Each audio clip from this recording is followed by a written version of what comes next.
So friends, welcome to the 120th session of Legal Empowerment Through Interaction Lecture Series.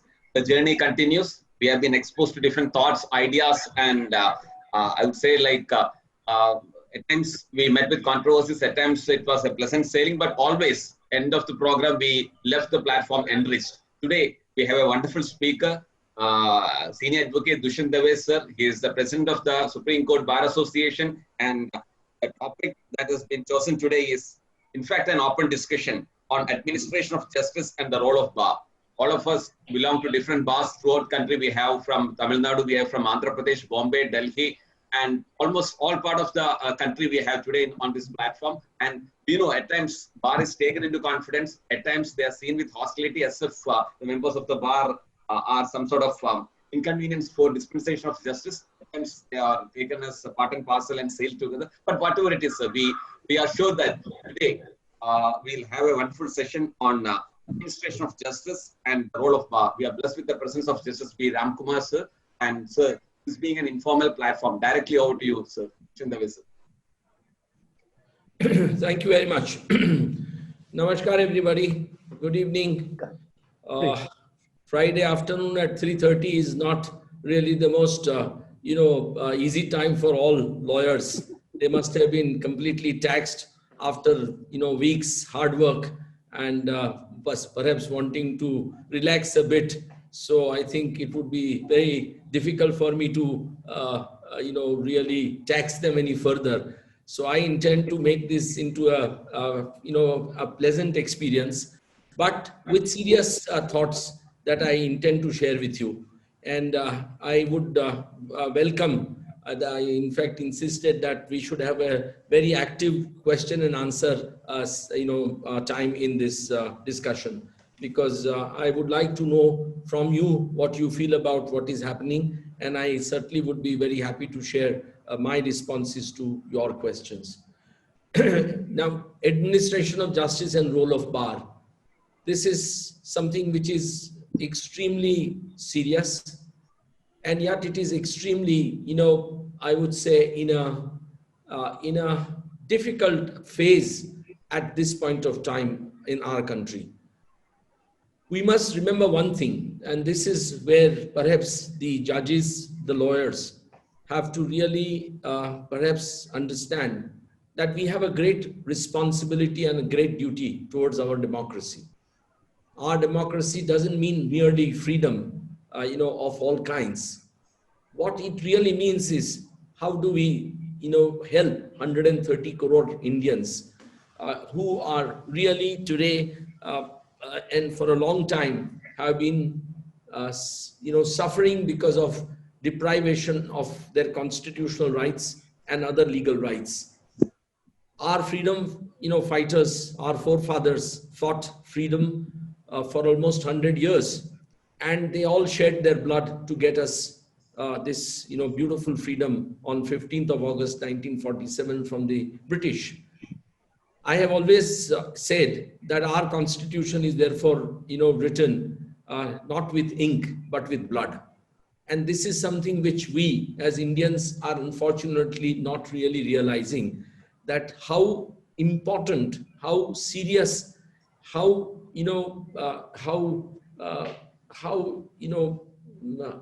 I would say, responsibility that they have given on our shoulders, the forefathers. It's really I would say, a pious duty, besides a constitutional duty on the part of every citizen. And we should therefore always remember every moment of our professional life that we owe a debt to these constitutional freedom fighters, to this constitution forefathers who gave us the Constitution of India, who brought us the freedom, that we are constantly endeavoring to pay the debt back to them. And that debt can be paid back only when we can ensure that this country's functioning, the democracy is in a participatory fashion. The democracy functions where every institution, be it the executive, the legislature, that's the parliament or the state legislatures, or the judiciary particularly, are able to understand, feel the pain of the citizens and address it from time to time. Unless this message is conveyed to the constitutional institutions, and unless we as lawyers are able to communicate that to the institutions and help, wipe out the tears of, hundreds of millions of Indians, who are constantly suffering, it would be very difficult for us really to say that we have done our duty responsibly.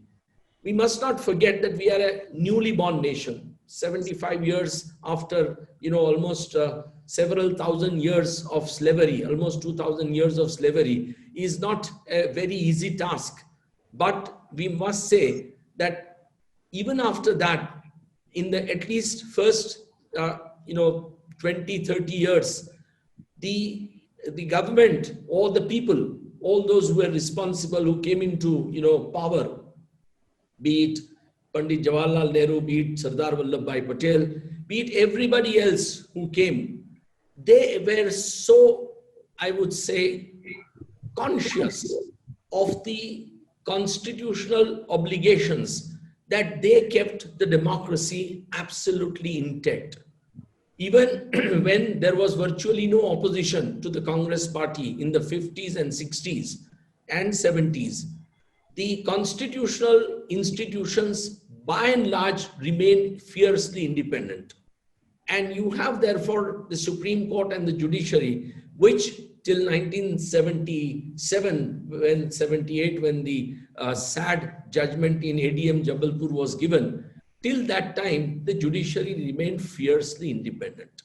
And this speaks volume, not of the judiciary alone and the judges, but also of the executive and the legislature, which respected the judiciary in its role. That role is that every one of these state organs must remain, fiercely independent of each other, and they must constantly keep checks and balances over each other. Now, once the mechanism of checks and balances is diluted, which is what is happening today, then I think the democracy comes under serious challenge. And if the democracy comes under serious challenge, it's not just the freedoms of people, but the entire country, especially, and when I say democracy, I speak of 130 crore Indians. 130 crore Indians really are therefore left to fend for themselves. So this is something which is very unique for us to understand as to how we can play a role, which is, thought of. The Constitution has really, it's perhaps one of the finest documents. Dr. Ambedkar says that they spent 141 days, working days, in preparing the draft constitution within the drafting committee. Now imagine the kind of people who were there along with Dr. Ambedkar. Each one was more, learned, each one was more patriotic, each one was more nationalistic, and each one had, sacrificed in the freedom struggle. Those were the men and women who were assisting Dr. Ambedkar and who comprised the entire Constituent Assembly. They were Hindus, they were Muslims, they were Christians, they were Sikhs, they were Parsis. They were from all. They were poor, they were rich. They were, of various ideologies. They were, Congress ideology. They were right-wing ideology. People like Shyama Prasad Mukherjee, who also in his own way contributed immensely. People with communist ideologies, to whom Ambedkar, repeatedly refers that they are upset about my draft constitution, and every other ideology. But they all sat together. They wanted to create an India which we would be proud of. They wanted to give to future generations something which would be so beautiful that the future generations would always find bliss and happiness in the country. Now, this kind of a understanding of the politicians then is something which is singularly missing today. Today, because of differing ideologies, the relationship that they have is, to say the least, disgusting. It is not something, it's something where there is no mutual respect left for anybody amongst these different ideologies, which is sad. They are all striving to work for the people, at least they claim. They are all striving to work for the people of India. If you are striving to work for people of India, your aim should be one and one alone: how to take this country forward. And in that pursuit, you have to put aside your ideological differences and take a common goal and move forward. Now, this, unfortunately, with the passage of time, the standards in public life has fallen very badly.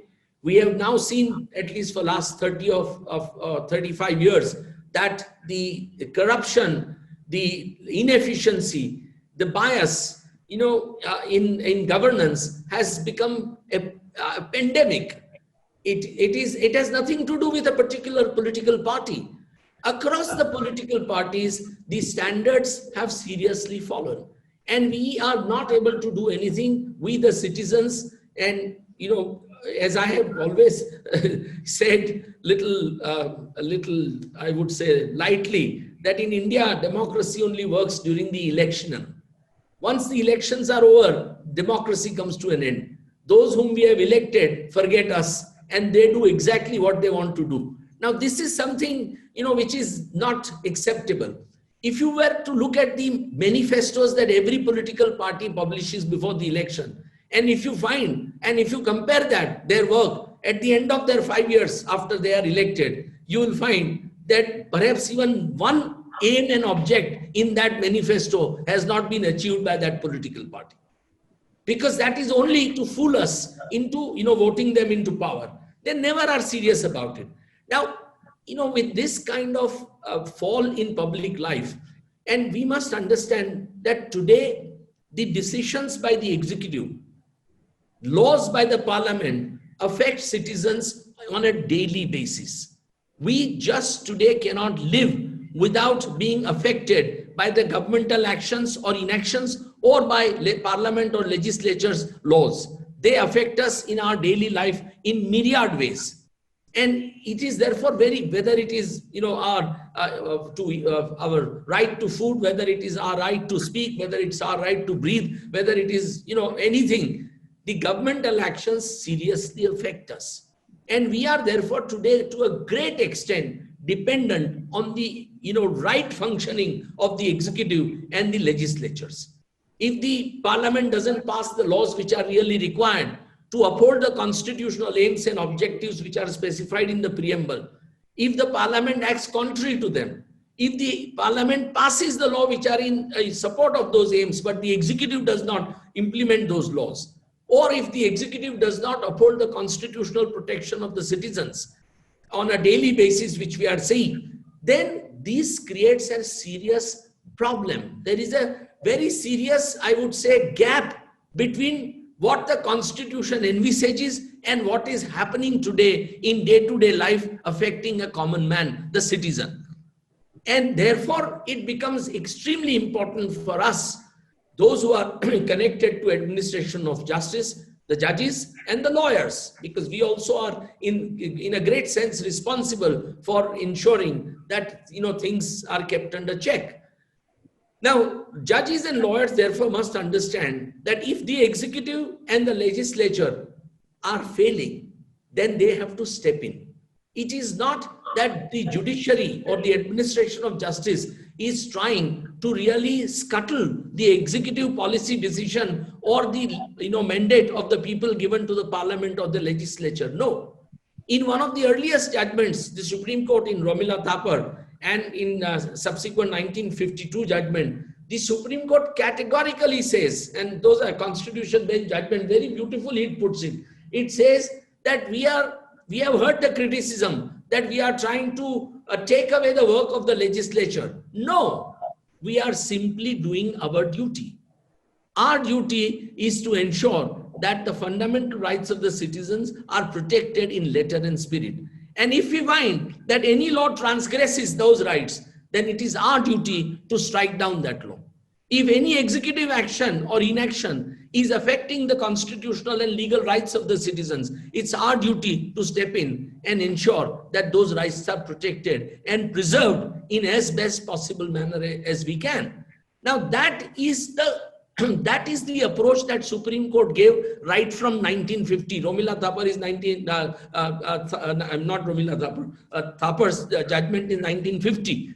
And that judgment of 1950, followed by the 52 Constitution bench, the Supreme Court, affirmatively said that we are going to do our duty, whether executive likes it or not, whether the legislature approves it or not, because that's what we have been given the responsibility for.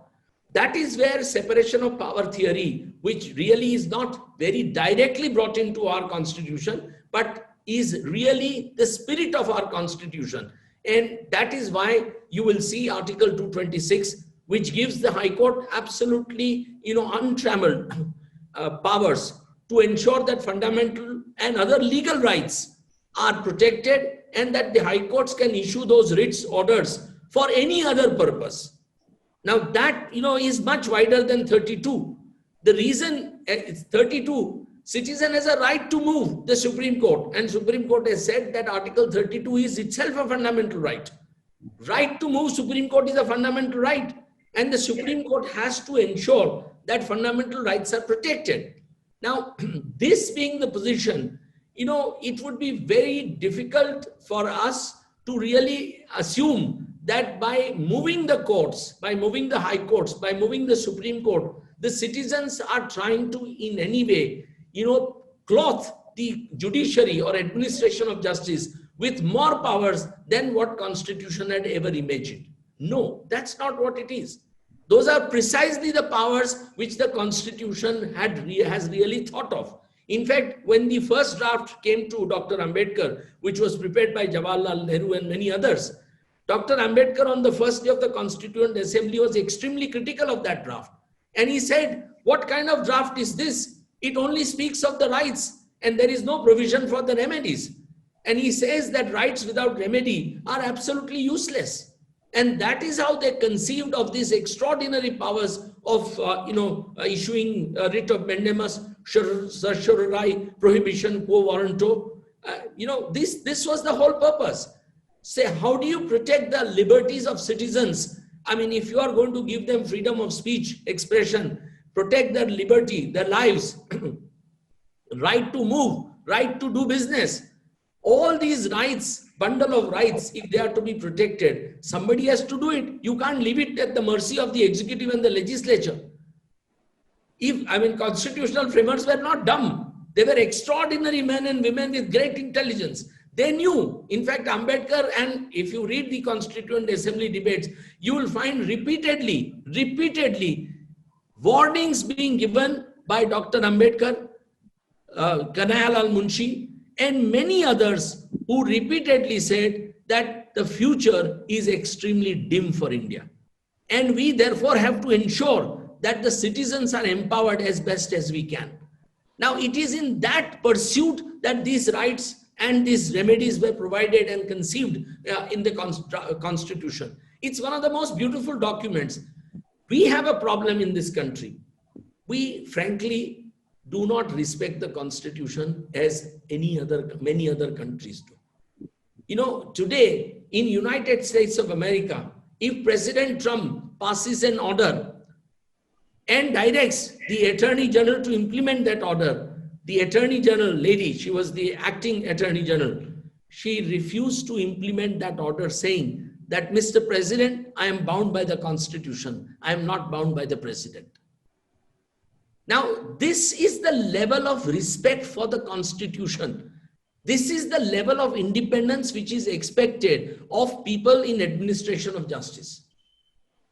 Today, we all know that it is virtually impossible to expect anybody, any law officer, be it Attorney General, be it Solicitor General, be it any additional Solicitor General or any Advocate General or Assistant Government Pleader or Government Pleader to stand up and tell the court that the decision or the action of my government is wrong. It is anti-citizen, it violates fundamental rights, therefore please strike it down. Now, this is something we have to understand that, whether we are, in public office or whether we are practicing at this side of the bar as lawyers, we all have a duty towards the Constitution and to the people of India. See, one should never forget as judges and as law officers that you ultimately are representatives of the people and the public interest. You do not represent or, advance private interests. And public interest means the interests of the citizens. Now, if therefore I mean, I can tell you very interesting that the abuse of, preventive detention is common with all governments. When I was a young lawyer I started in 1978, and by 1980, in a very circuitous manner, the government of Gujarat had requisitioned my services along with late Mr. Kirit Rawal, former Solicitor General of India, Justice Anil Dave, who came to Supreme Court, Chief Justice Mohit Shah, who retired from Bombay High Court. We all were, requisitioned, although we did not have sufficient number of practice at the bar, by allowing us to represent the government at the admission stage. Now, we, and I particularly, and later when I came to Supreme Court, I followed that for government of Gujarat, in hundreds of matters of preventive detention. I felt it my, duty to stand up and say, set aside these orders. And I kept on doing it again and again and again and again. In fact, even in other matters, large number of other, service matters, other matters relating to education or, mining contracts, etc. Wherever, even as a young lawyer, I felt that government action was wrong, I would simply stand up before the court and say that your lordships may pass appropriate order. Complaints were made against me to then Chief Secretary, who was one of the finest Indians that you could come across, Mr. H.K.L. Kapoor, who later became chairman of the Union Public Service Commission. And he said, what, you show me a single order where Mr. Dave was wrong. And, the secretaries to government and other officers and police officers were stunned at his reply. He says, ultimately, we must expect that when we appoint people to represent us, they, represent us as objectively as possible and not subjectively. And this is what we as, as government lawyers today are completely forgetting it. I mean, in a case after case after case where there is prima facie or rather overwhelming, material to show that governmental action is wrong, those representing the government stand up and support it to the hilt. And, ultimately the best thing that they do is they go on keep taking adjournment after adjournment after adjournment. In preventive detention, only yesterday, the parliament was informed that there has been over 3,300 detentions under the law, and only 27% cases charge sheets have been filed. Now, do we understand how that we are taking away the liberty of citizens without doing anything about it? Well, how are we compensating them? We are today, therefore, responsible in creating in their minds hatred against the state, which is not what should happen. We have to really look at this problem very, very differently. Nobody says that law and order must be compromised. I will be the last person to say that. Nobody says terrorism should not be fought. Of course, terrorism has to be fought. We cannot allow terrorists to hold the country at ransom. But we cannot proceed against, an entire community on the assumption that a community is responsible for terrorism. And therefore, community must pay the, price for it. Now, this is something which our judges and our law officers are singularly missing today in the country. The judicial approach, the jurisprudence which is now developing, that you see the judgments in the 60s and 70s particularly. Judges like Krishna, judges like Chinnappa Reddy, judges like D.A. Desai, even judges like Justice Tuldapurkar, who was, extremely right-wing views. But all those judges, when it came to preventive detention, would not allow detention even for a day longer if they found that the detention was illegal. Period. No questions asked, they would strike it down immediately. Now today, the preventive detention matters are not even being listed for months. And people are being driven from the Supreme Court to the High Court. In preventive detention, people are being told, go to High Court. I represented, for example, the president of the Jammu and Kashmir Bar Association who was detained last year. And, we succeeded. But when? After 11 months and 3 weeks. 1 week before his detention period was to expire. Now, this really, to my mind, does not augur well for future. We need a robust country. We need a country where, where we can all be proud of what our institutions are doing. And, every one of us as lawyers, We all know in our heart that we love our judiciary. Each one of us. We know we respect our judges immensely. But we also know that there are serious shortcomings of our judges and our system. And we are not, for whatever reason, we are not able to address them. There is no mechanism today to address the shortcomings of the judiciary. All that we can do is to speak about them in the webinars or write articles about them and invite contempt of court. Now, this is something which we have to seriously introspect as a nation. That is this what we got the constitution for? So we may have become, free from the British rule, but we are today not free from the arbitrary actions of the executive and the parliament. Thanks, substantial. There's some problem. Audio. Sir, This is where I feel that judiciary has a great role to play, because ultimately, illiteracy, poverty, casteism, respect for women, law and order situation, development, employment, all these issues are today affecting this country so strongly and so badly that I can assure you that even the best of the politicians will not be able to address them unless we all work together as one cohesive nation. So, I mean, how much can, let us take, for example, Prime Minister Modi. He has come with a historic mandate, as did, Rajiv Gandhi earlier or Mrs. Indira Gandhi. But with that historic mandate, each of the prime ministers has limitations. Can the prime minister really realize or see what exactly in this 130 crore people, a vast nation of India, what are the problems facing the people? He will only know what his bureaucrats feed him. There is no way, he would know, because these are too complex and too large problems. Now, in those problems, he doesn't know that his officers sometimes are doing something wrong. He doesn't know many a times that the parliament, of which his party is the largest party, is passing laws like the farm law yesterday, which are not good for the people. He doesn't know that. But it is the duty of the judiciary to remind him by striking down again and again and again at those unconstitutional, illegal actions. Then only the executive will perhaps understand. Then only the prime minister will appreciate that, yes, my government is doing something which is not right. Who else? Otherwise, how else are we going to correct this, kind of injustices in the country? We must realize that justice is not something which is in an extremely narrow sense. Justice has many connotations. It is to be interpreted and understood in extremely wide sense. Extremely wide sense. And injustice, therefore, in every fashion, every shape, every manner, has to be addressed and resolved. And judiciary alone has been given the responsibility to remove that injustice. It's not, how many people can go to parliament and say that, look, this is the injustice which has been done by the government to me, therefore please correct it. Or how many people can walk up to Prime Minister and say that this is what has happened, my land has been taken away illegally and therefore kindly restore my land. It's not possible.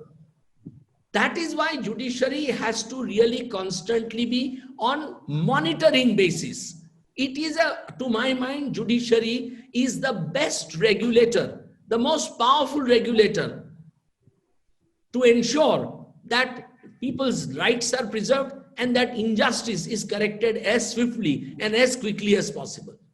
Delayed justice, people are ruined. If you are going to, it's not just the government. It is also injustice amongst the citizens. See, in purely commercial matters, one person who's more powerful than the other will always take an advantage of his position. And in taking advantage of his position, this powerful, businessman will always hurt the small businessman. Now that small businessman, if he goes to the court for justice, he will get justice after 30 or 40 years. What good is that justice to him after 30 years? By which time he is financially ruined. And even when he gets ultimately success, that success is virtually impossible to implement and execute. We all know what happens in execution in this country. So this man is ruined now.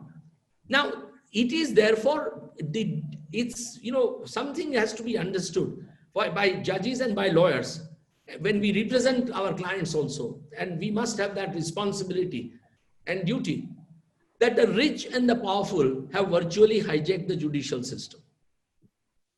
And they are able to get justice as quickly as possible because they can engage the most prominent of the lawyers, including Mr. Dave. Others who can't afford can't engage them. Now, it's something which we have to understand. We must therefore, as members of the bar, constantly be ready to represent those who cannot get these powerful, strong lawyers or successful lawyers. And I can share with you that, in a year, I do almost 75 to 100 matters free. 75 to 100 matters free of charge. You have to do it because that's our responsibility. Yes, it does call for a lot of sacrifice, but our job, our duty as lawyers is to give sacrifice. If we don't do that, we don't need Advocates Act to remind us that. This is a basic human duty that we as lawyers can do to society at large. If we can't help society at large, then, who's going to help them? Ultimately, if there is one body which is respected or let's say feared, it is a group of lawyers. The police will also think twice before, misbehaving with us. And the executive will also worry when the lawyer steps in and says, this poor farmer's land is being taken away. Please, if you don't, stop this illegal act, I will have to go to court and get him relief. Now, we therefore have to do, as collectively as bar associations, do these things on a routine basis.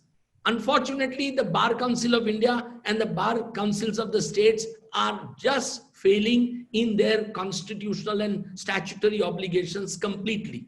They are only there for perpetuating their positions. I have never seen Bar Council of India, for example, even legal aid. Let's take legal aid. I have never got a brief from legal aid except once in last 35 years in Supreme Court.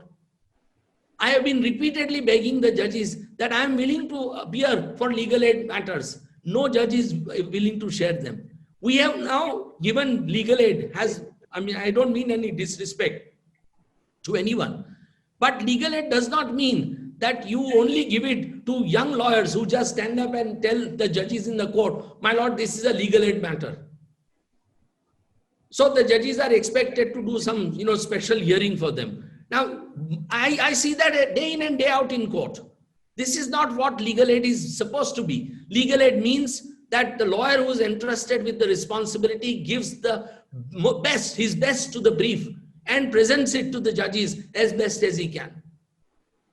So, I don't know why legal aid committees across the country don't fall back on good lawyers, successful lawyers, big lawyers.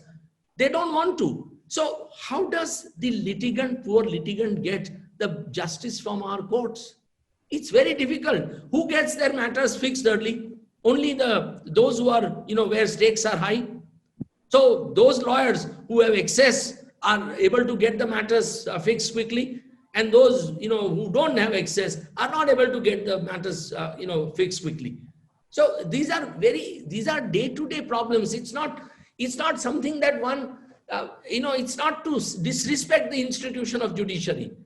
When we discuss judiciary, our desire is that the judicial system improves on day-to-day basis so that it can really achieve what it is expected to achieve.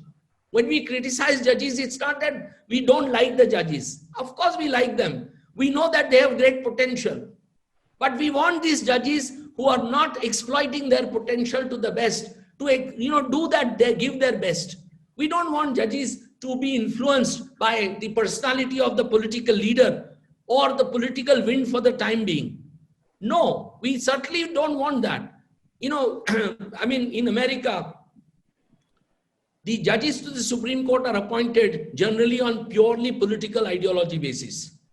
So if the Republican president is there and if a vacancy falls in the Supreme Court, he will make sure that the appointee that he recommends is known to be a Republican supporter. He may be even a Republican voter. Nothing, no problem.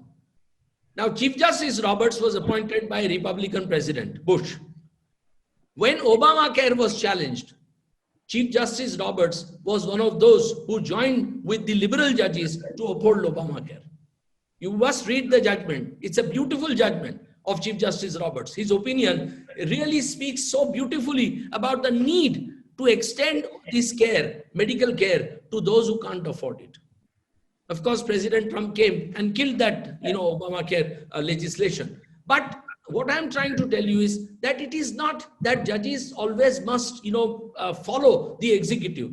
If judges follow the executive, as it is happening today in the country, then I think it doesn't augur well for survival of democracy and constitutional institutions in a long run.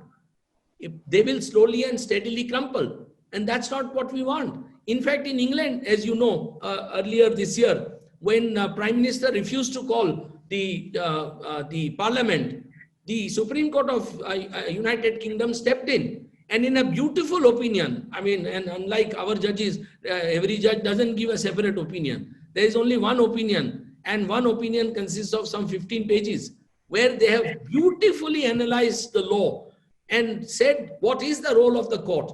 And even in a country where Parliament is supposed to be supreme, because they don't have a constitution like ours, but it's a parliamentary supremacy. And yet the judges said that no, we can compel if the Prime Minister is acting unconstitutionally, that he must convene the Parliament. Now that is something which we have to understand. In our country, in last few years, in every matter where there are political overtones, the judges after judges in high courts and Supreme Court are just not testing the government. Now the job of a judge is to test the government to the hilt. And if the government is found to be wanting, even in a slightest manner, the benefit should always be given to the citizens. It's not that you have to, lean in favor of the executive. That's not, this idea that economic policy matters, the court won't interfere. I completely rubbish that argument for the simple reason that every economic policy today affects lives of millions of Indians. If that economic policy decision is not a right one, merely because government has taken it, merely because Prime Minister has spoken about it on public platform, doesn't legitimize it. If the larger public good is not subserved by that economic policy decision, court has to strike it down. Now, this is where we are serious. And, unless we as lawyers are able to stand up and persuade our judges to act again and again, nobody says that we should, appear in every case. Nobody says that judge must strike down every executive decision in every law. No, nobody says that. It is only when the constitutional rights are infringed. It is only when legal rights are infringed. It is only where public's interest is seriously affected that we must stand up and we must persuade our judges to intervene and give relief to citizens at large. And judges must act. If judges don't act, then I think it's the end of the matter. And that's what is happening today. Across the country, in every decision, except when it comes to judges themselves, then they are willing to sit even on Saturdays and give themselves a clean sheet, whether there is sexual harassment or not. But otherwise, judges really are failing in this country at the moment, I would say, by leaning in favor of the executive. I'm not making any allegations of bias or anything, no. But the judges feel that no, we must give a play in the joint, as they call it, so that the executive can function well. No. Take, for example, COVID-19. It's extraordinary. The entire approach of the government of India and the state governments has been ad hoc. We are facing COVID-19, the greatest challenge to humanity, on ad hocism basis. There is a Disaster Management Act of 2005. That Disaster Management Act obliges the central government and state government and district authorities to have plan And that plan is essentially for a well-coordinated, a cohesive policy to fight a pandemic like COVID-19. We have no national plan on COVID-19, 6 months down the road. That act envisages annual plan to be prepared for every kind of a disaster. Last plan was in 2019. There is no plan for 2020.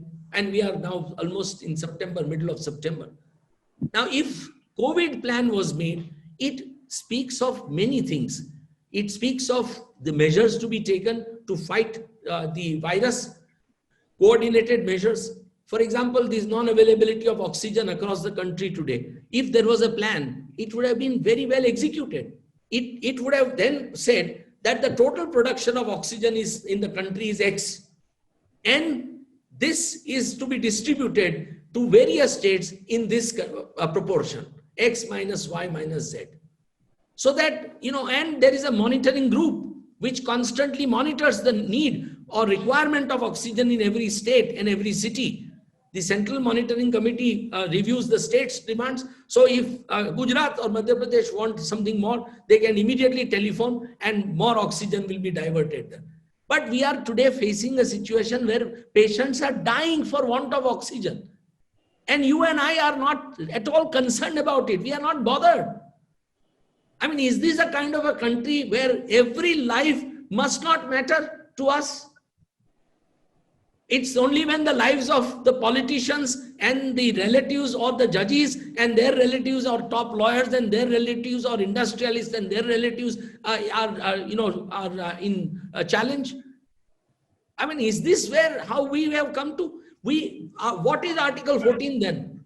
We have created a situation in this country where we all have become super citizens. Maybe 2% of citizens or 3%. Rest 95% citizens are second-rate citizens in our country today. Nobody is willing to, they have to fend for themselves. Nobody is willing to speak for them. And we as lawyers have an absolute, I would say, pious duty to speak for them, to stand up for them, to defend them, to guide them. We have to heal their wounds. We have to wipe their tears. And for that, we have to go to court again and again and again, even when we fail. Even when we fail. We took the Disaster Management Act matter to the Supreme Court. We have failed. But no problem. I mean, then the responsibility is on the judges. When history is written, people will ask that why did judges not order disaster management plan to be prepared to fight COVID? It's all right. I mean, judges have a different approach. I have no grievance about that. I respect. But what I'm trying to say, take, for example, the other thing. That act envisages a compensation to be paid to everybody who has suffered. Now, for that, the National Disaster Response Fund is to be pressed into service. We, Government of India, has not pressed National Disaster Response Fund for COVID-19. And as a result, people don't have a right, a statutory right, to demand compensation which the Act provides for. Now, because there is no act, no plan, national plan, you can't claim it. There is no NDRF, you can't claim it. So people have been left to fend for themselves. You might throw crumbs here and there and say we have given 20 lakh crore or 5 lakh crore. We all know that when it comes to the brass tacks, citizens today are suffering beyond imagination. Beyond imagination. And the government, which is expected to help them, has not extended the help. It's not about politics, sir. This has nothing to do with politics. It's to do with humanity. It's to do with basic human values of citizens. And we have the resources. This country is an amazing country. It has great resources. And we are not able to utilize those resources in the right way for helping the people. So what I am trying to say today is that, look, administration of justice therefore has a great role to play. It is, I would say, in times like COVID-19, it is perhaps the most important of the roles that any constitutional organ can play. Because the government has its own, political reasons. It has a brute majority in parliament. So they may take their own decisions, fair enough. I mean, ultimately we have elected them. So we are bound by what they do. But not judges. They are not elected. The judges are those who have to constantly watch the government, its failures, its acts of commissions and omissions, and strike at them at every stage to see that, rule of law ultimately prevails. What is it that democracy stands for? It stands for rule of law. And if rule of law is not really enforced, then it becomes a rule of jungle. We can't have a rule of few, which we are having today. It has to be a rule of law, because we have said, our judiciary has said, and rightly so, that nobody is above the law. Be you ever so high, the law is above you. There is nothing called imperio in imperia in our constitution. Even the prime minister is not imperio in imperium. He is under the constitution. And if he does not understand that judges have to remind him that, no, Mr. Prime Minister, the constitution is above you. The law is above you. And you must therefore follow, because my citizens are suffering because of your actions or inactions. Their livelihood is affected. Their freedom of speech is affected. Their liberty is affected. Their right to move is affected. I mean, can you imagine that we, while declaring 6 hours lockout, we virtually impose 144, was applied virtually everywhere in the country simultaneously within few hours of lockdown. And when these thousands and thousands and millions of migrant workers wanted to go back to their homes, because that's where only they feel secure. In cities, they can't feel secure. We stopped them at the borders. We treated them like animals. We sprayed them with insecticides. Now, everybody has a right of freedom of movement in this country. I can go from Delhi to Ahmedabad any point of time. Nobody should stop me. You can't, take advantage of COVID-19 and start putting restrictions on citizens' movement. That's not done. And no court stood up to say that these restrictions are wrong. Or imposing 144, for example. Ultimately, people needed, you have to fight COVID. Nobody says no. You have to really take, but you have to take measures which are humane. You cannot take measures which are inhuman. And whether they are humane or they are inhuman is something which only judiciary can determine. We can't leave it to the executive, at its sole discretion to determine that. So that is something where judiciary, the administration of justice, and the bar have to really play a great role. And I really hope and trust that the bar is able to really reach this level, and in fact, one of the constitutional duties that Article 51A provides on citizens, it may not be enforceable, but it's a constitutional duty. And that article was also framed by the constitutional framers, is to uphold the noble ideals of our constitutional framers. Now, those noble ideals, I mean, if you read the Constituent Assembly debates, I assure you, friends, each one of you will have tears in your eyes. Their hearts were bleeding for us, the future generations. Today, by weakening institutions like judiciary, what we are doing is that we are giving future generation of India something not to be proud of, something which is going to hurt them. And that is where I would respectfully urge that we all introspect, we all, do something, we all get together and try and bring back the institutions of governance in as best condition as possible, where, every decision is accentuated only by merit. It is not accentuated by bias. It's not accentuated by corrupt considerations. It's not accentuated by inefficiency. But it is a decision which is taken on the right principle as per the law and as per constitution to help the citizen. Then alone, I would say that we would have done, respect to our constitutional forefathers. And if we fail there, as I am seeing that we are failing very miserably, I think we will have a lot to answer to them and perhaps to Almighty. Thank you very, very much. Thank you, sir, very much for not only telling us that the Constitution is not just fundamental rights, but we have got fundamental duties as well.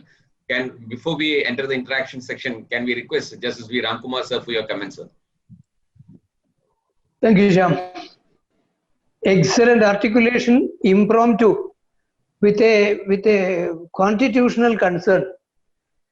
The pro bono professional services rendered by you make you so special, Mr. Dave.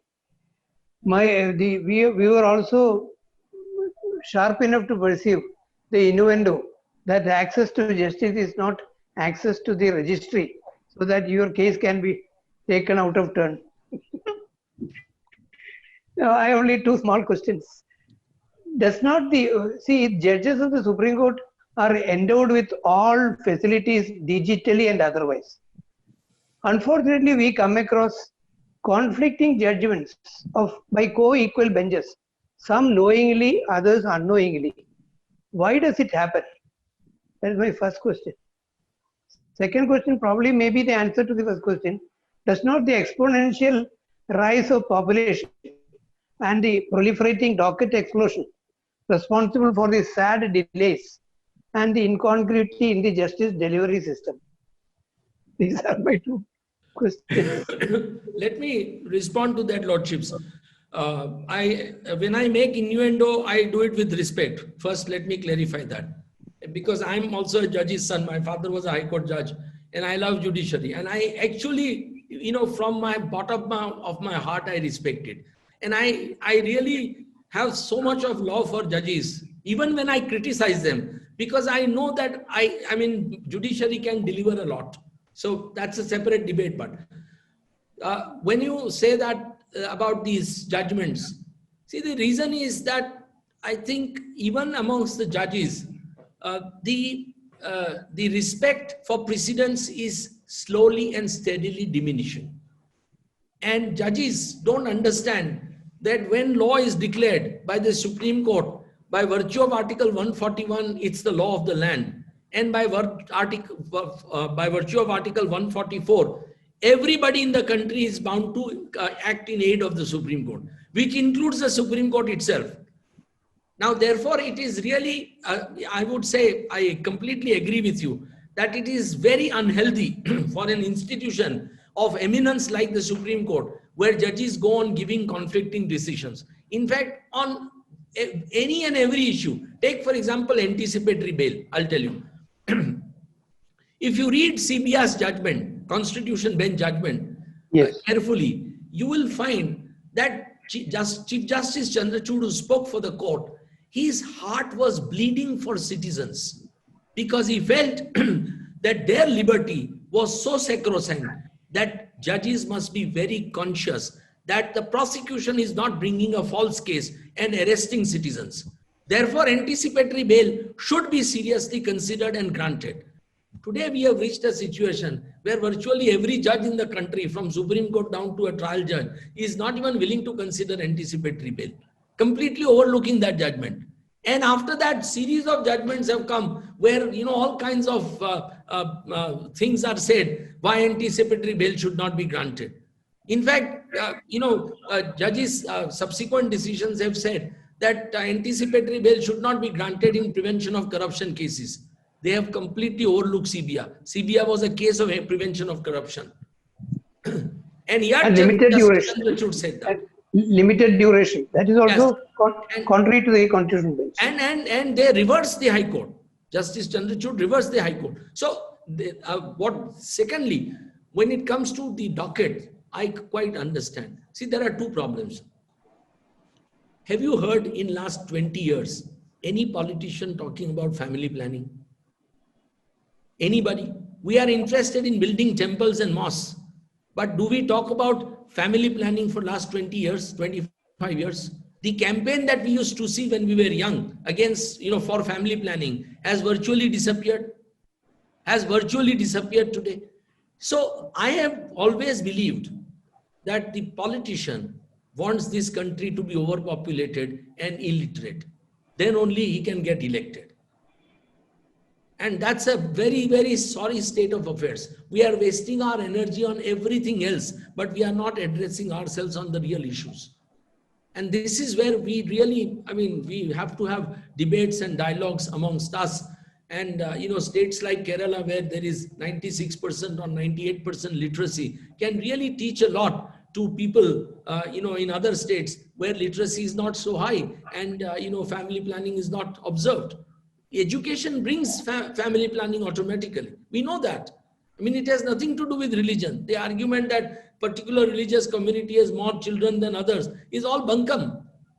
The statistical figures of census, if you review them, and I see them quite often, do not, confirm to that. It has to do with illiteracy.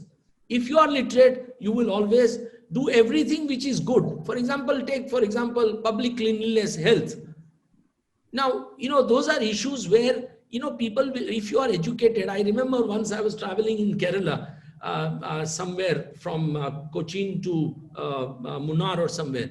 And we passed through a place called Antiqud or something. I don't remember. There was a very beautiful nursery there. And my wife wanted to use the toilet in the nursery, the restroom. And I was a little hesitant. I said, look, this is a small nursery. And, and when she came back, she was astonished. She says the restroom was clean, spotlessly clean. It had all the disinfectants and all brushes available. And it was so beautifully kept. Now, that speaks of, education, that with education comes health, with education comes cleanliness. And if you have this, you can avoid diseases in society. You can therefore avoid avoidable medical expenditure in society. The burden on the state is reduced substantially. This is just to give you a little idea of how much, literacy can play an important part. Now, dockets are there for two reasons. Today, the biggest litigant in our judicial system is the government. The government goes on passing wrong orders day in and day out, forcing citizens to rush to courts. Have you come across a single judgment in last 20 or 30 years where the judges have commented on the absolutely arbitrary and illegal action of a particular officer while setting it aside and told the government that action be taken against this officer, at least not promote him or make a remark in his confidential report, besides giving some compensation to the citizen who's suffering? So, it is very difficult for us if the executive goes on taking wrong decisions which are not properly checked by the judiciary. The dockets are increasing because of that. And lastly, of course, the executive is not interested in increasing the size of judiciary. It has its own reasons. It doesn't want a strong judiciary. It's a different matter today. Judiciary is willing to become weak on its own. But executive essentially does not like judiciary. You ask a police officer, you ask an IS officer, you ask a member of parliament, or you ask a minister privately. They will all say that judiciary, judges, less said than better. Because they don't want their actions to be reviewed by you. They don't want their actions to be reviewed and set aside. They feel that they must be above the law. So the size of the judiciary is something which is very seriously to be but within the system, I must then also add that within the system there are no efforts to improve the efficiency. And this is where there is a real challenge. With the limited resources, existing resources, I personally feel judiciary can achieve remarkable results, but there is no effort being made by anybody. I have seen, I have known Chief Justices after Chief Justice for last 25 years, and I have discussed it with them again and again, but nobody is interested in reforming the system from within. And we have to have radical reforms. Unless we have radical reforms ourselves, we can't really cater to the needs of litigants, the ultimate person for whom we are, existing. And he has no voice, poor fellow. He has left it to lawyers and judges, and he therefore continues to suffer voiceless. So that's a big problem.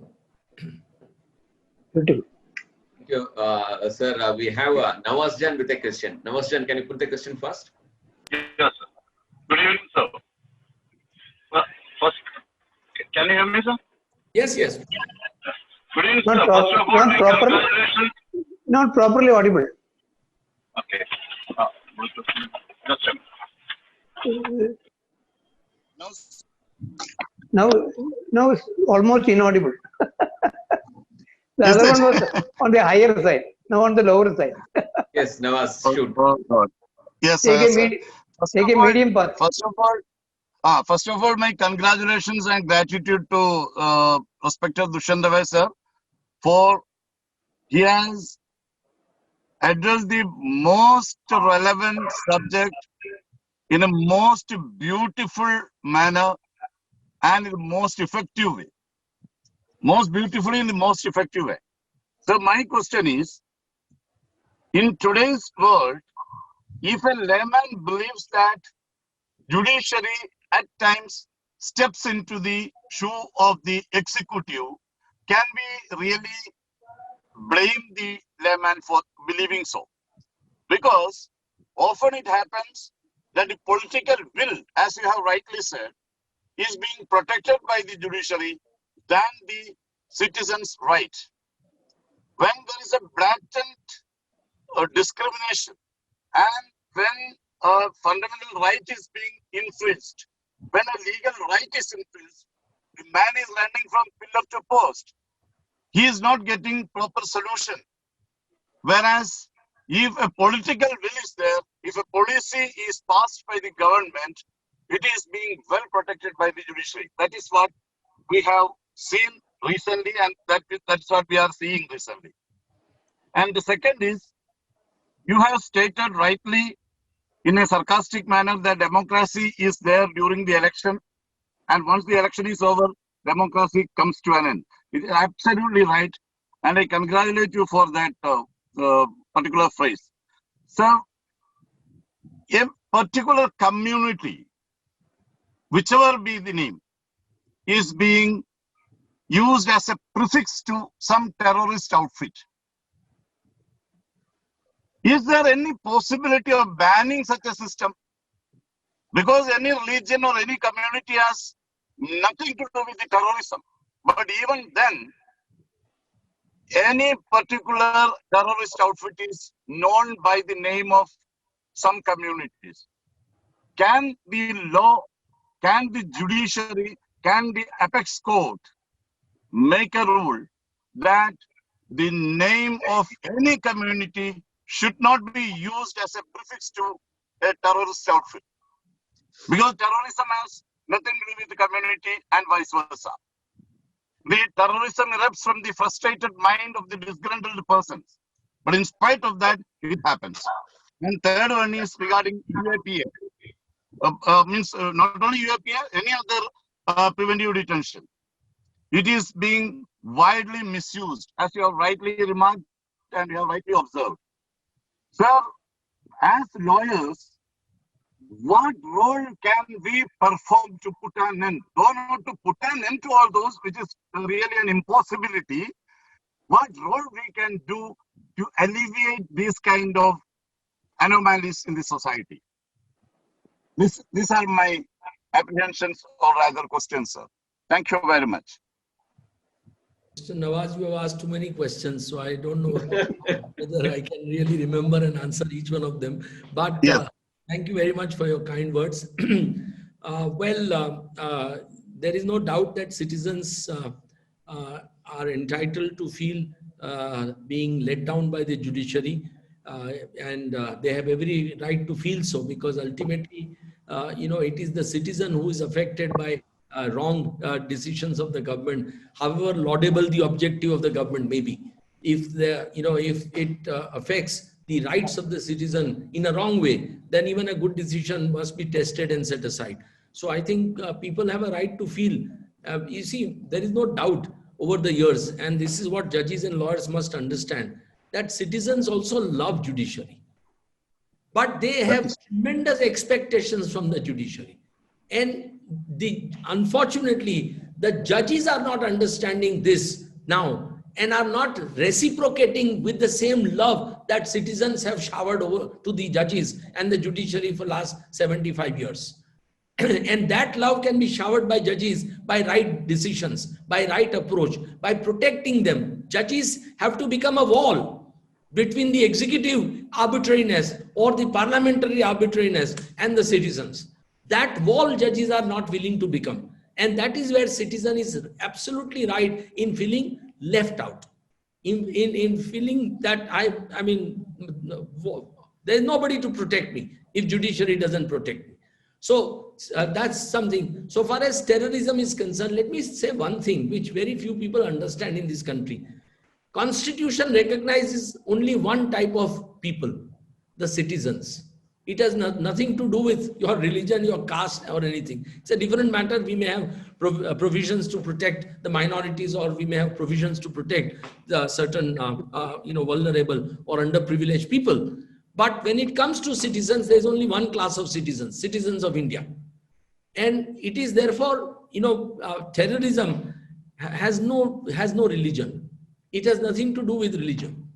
So terrorism has to be fought as a common law and order problem, and not a problem of a community or a problem created by a community. So, but in a pluralistic society like ours, where our leaders are not able to guide us properly, the common man is ultimately, what does he see? He sees television every day, he hears radio, he hears these great leaders all the time who are not able to create or remove this religious divide or this caste divide amongst the people. They have the responsibility. And because of their failures, the common man harbors certain feelings, sentiments, which his heart is innocent. But because he is constantly fed in his mind disinformation, he really becomes like this. So it's something which requires tremendous maturity as a nation. What we are lacking today in our country is political maturity amongst citizenry. The citizens have to become mature, and they can become mature with education. Although I must say that Kerala with 98% education also has very serious issues amongst the communities, which is avoidable. I mean, it doesn't need it. It's such a beautiful state. It's God's own country, but yet people are having problems. So it all is, politics is somehow lost its way. Politics is a means to uplift people. Politics is not a means to divide people. And this is where we are really, as a nation, completely failing. And I don't know what will happen with passage of time. Thank you, sir. We have Vijay with a question. Vijay, please. I don't have any questions. Very beautiful lecture, sir. Thank you. And I was looking for any solution for any particular, if as a test case, you can identify a problem and give a solution, I would be happy to hear. The other thing is, although I didn't want to ask, but I'm tempted to ask this. If you look at the developing status in Andhra Pradesh today, there is a direct confrontation between the ruling government and the judiciary. There are pros and cons to both, but I would like to hear your comments on that. I have not seen the Andhra case, let me tell you, but I am not very happy that judges sit in the middle of the night and decide cases at the instance of certain individuals. Supreme Court did it at the instance of L.M. Thapar, one of the richest Indians then. Justice Venkatramaya gave him relief in the middle of the night. Many such cases are taken up. A common man, imagine a poor man who, let's say, a woman goes and says that police have taken away my husband illegally from my home. There is no case against him. Intervene right now at 12 o'clock in the night and see that he's released. They will all laugh at this poor woman and say nothing doing. Registry will never listen to her, and Chief Justice would never hear them. Even if Chief knocks on his doors, the security will not even allow her to go inside. So, this system of delivering midnight justice is something which is troubling me a lot. And because it is done only at the instance of certain individuals, the fortunate ones, as I call. And I mean, I'm not saying that the former Advocate General who went to court didn't need justice. Of course, he may have needed justice. But there are ways and means of, one of the things which is singularly missing today in our country. And I would say judges are greatly responsible. Justice must not only be done, but must appear to be done. And justice is not appearing to be done in this country. This is a very serious challenge in our country. And that perception has to be changed by judges themselves. We as lawyers can't do anything about it. Yes. Thank you, sir. For any problem, I mean, there are multiple layered problems that we have in the system. Any one identifiable solution that you can give to a problem? See, its solution is very simple.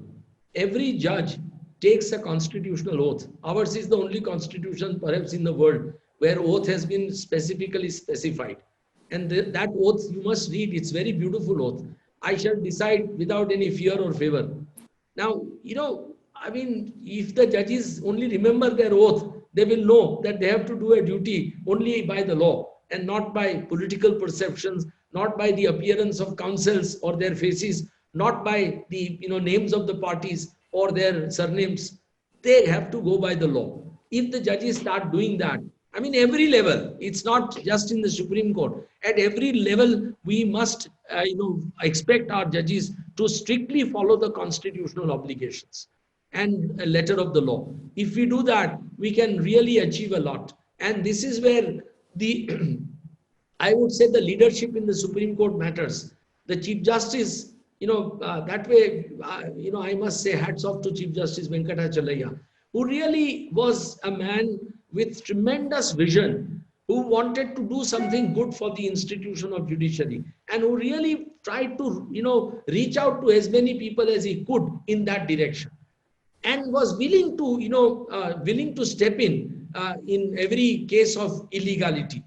It was absolutely amazing. The man's heart was bleeding. When I started practice, I'll tell you, and he's my hero, Chief Justice P.D. Desai in Gujarat High Court, who became Chief Justice of Himachal, Calcutta and Bombay High Courts, 3 High Courts, and refused to come to Supreme Court when he was offered Supreme Court judgeship by Chief Justice Venkatachalaya, because he said that my junior, you have brought him earlier.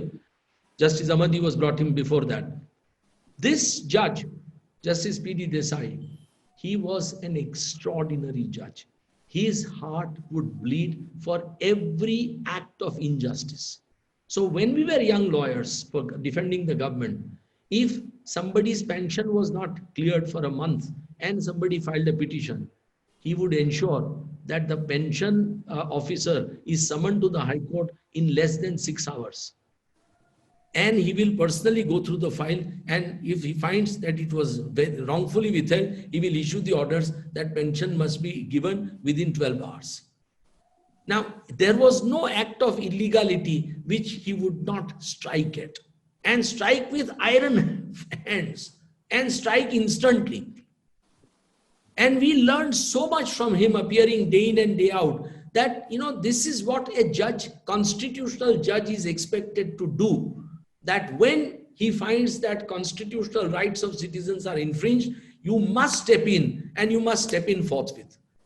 There are times I've seen, I appeared before him as for government for about 2 years, and he must have summoned the Chief Secretary, the Director General of Police, the secretaries, or other officers at least 100 times in my matters to insist that justice must be done forthwith. Not because he had any contempt for the government, but he felt that unless and until he could impress upon the executive the seriousness of the violations of the constitutional rights, it would be difficult to dispense with justice.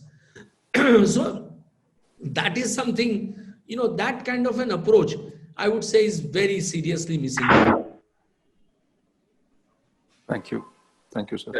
We have Shankar Rajandhyaks. Shankar, please go ahead. Hello. Yes, we can hear you. Please go ahead. Sir, do you think that the era of Justice H.R. Khanna in that famous judgment during the emergencies is over, and today the judges are inclined to favor the executives? Thank you, sir. Era of Justice H.R. Khanna is over, and we didn't get you, sir. Yeah. No, there is even with Justice Khanna being present there, you saw great judges like Chandrachud and Bhagwati, deciding against the citizens and saying that our fundamental rights could not be enforced by the Supreme Court. I mean, can you imagine anything more blasphemous than that? Anything more damaging than that? I mean, then constitution is to be put into waste paper basket. If judges cannot protect fundamental rights even in an emergency, then what's the purpose? That's where H.R. Khanna, came into play, and he stood firm, and his, dissenting opinion is absolutely mind blowing. If you read every line of that opinion, it really, makes your heart bleed. That look at this one judge who was willing to stand up with all that atmosphere of emergency, police raj, fear of, perhaps even arrest of a Supreme Court judge. Indira Gandhi could have done anything at that point of time. And her ministers were more than willing to support her on that. Yes, post-emergency, I would say judges were fiercely independent. They really, from time to time, did show that things which ought not to be done should not be done. But then it all depends on judges, and things have become much more difficult in last 15 years or so.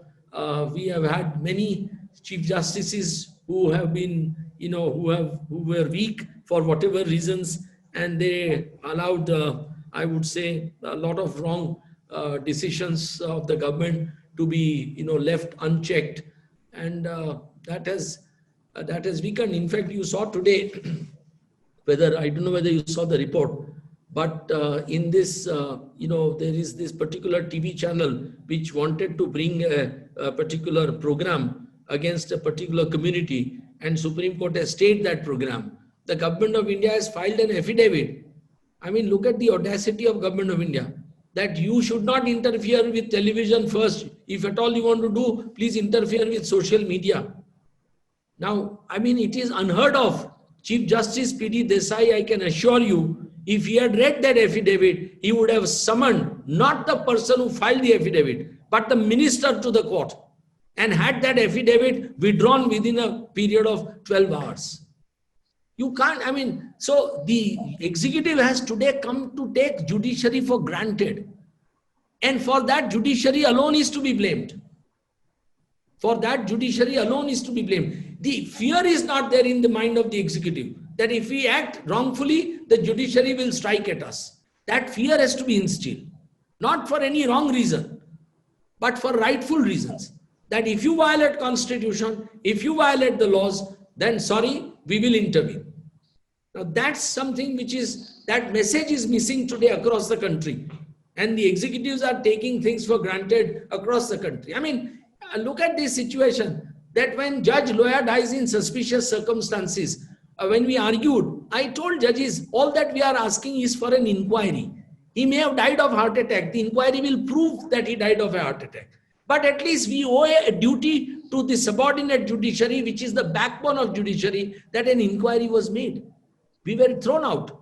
And on a suicide of this actor, the Supreme Court orders a CBI investigation. Look at that case coming from Kerala, that lady who wanted to marry, who married out of her love. The Kerala High Court and the Supreme Court ordered NIA investigations. I mean, it is unheard of that judges would go to this extent when there are far serious cases where judges are not willing to act. And ultimately, the Supreme Court was embarrassed when the lady appeared and said, I am in love and I would like to go with my husband. There are issues where we have to really be careful that judiciary should not be seen to be siding with the current political winds, and it must therefore be supremely independent. Thank you, sir. Thank you very much. Thank you. Nitin, can you just unmute and put your question first? Thank you, sir. Namaskar, sir. My name is Nitin. My question is to you, sir. What have seen the face value of an advocate in the administration of a justice? What I've come across is if a junior or something, whatever a statement is made by, it is written as an undertaking which is actually not in fact. And whenever the precipice also moved before an appropriate court that this is not the statement, you have to omit it from that order, which generally doesn't happen. and which makes a miscarriage of justice, and poor litigant can't afford a very hi-fi advocates because they can't afford their fees, and legal aid, if they go, they don't that much faith. So now in this case for administration of justice, how do we equate with this face value concept, and how a poor litigant can get the justice? I can only tell you one thing, that I have appeared in tens of cases for young lawyers where wrong orders were passed by judges.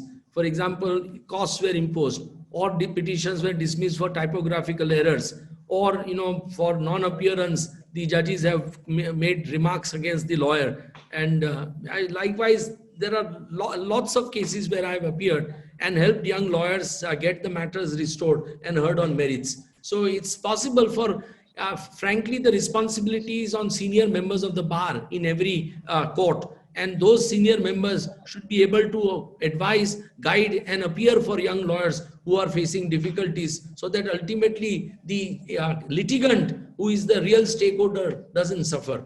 So we have a great responsibility, and I have no doubt that senior members of every bar will perform that duty. Thank you, sir. We have Aditya Malladi. Aditya, please. Have that as last question, please. Yes, sir, it would be last question, sir. It would be a last question from my side, Anuj. Sir, first of all, I would like to thank you, Shyam sir, and the other side is also Vijay sir, who made me to join with you. And the question from my side is, sir, whenever the government wherever the government forms in each and every state, the new judges will be appointed from the government side. Will that the justice will prevail from the government who have been made them as a judges?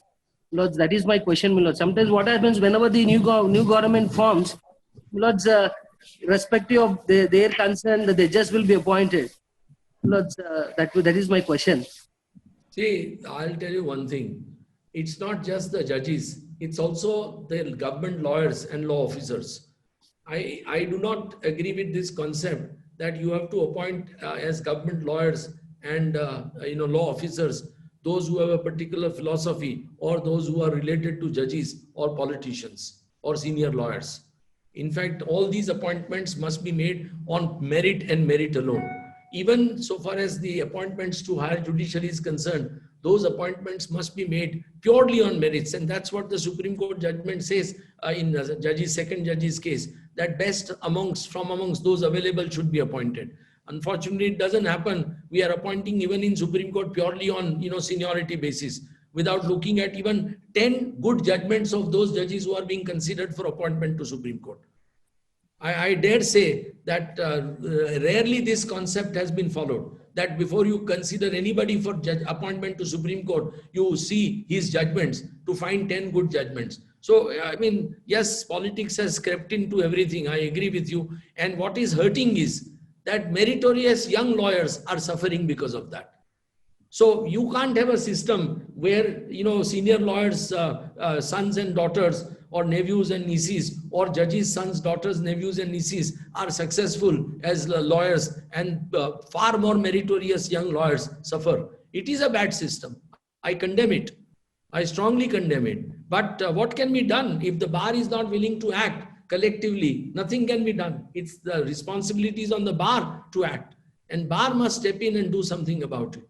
So, I mean, yes, appointment of judges also is very, very seriously politicized and extremely, collegiums, I can dare say the appointments of High Court judges by collegiums is on give and take basis.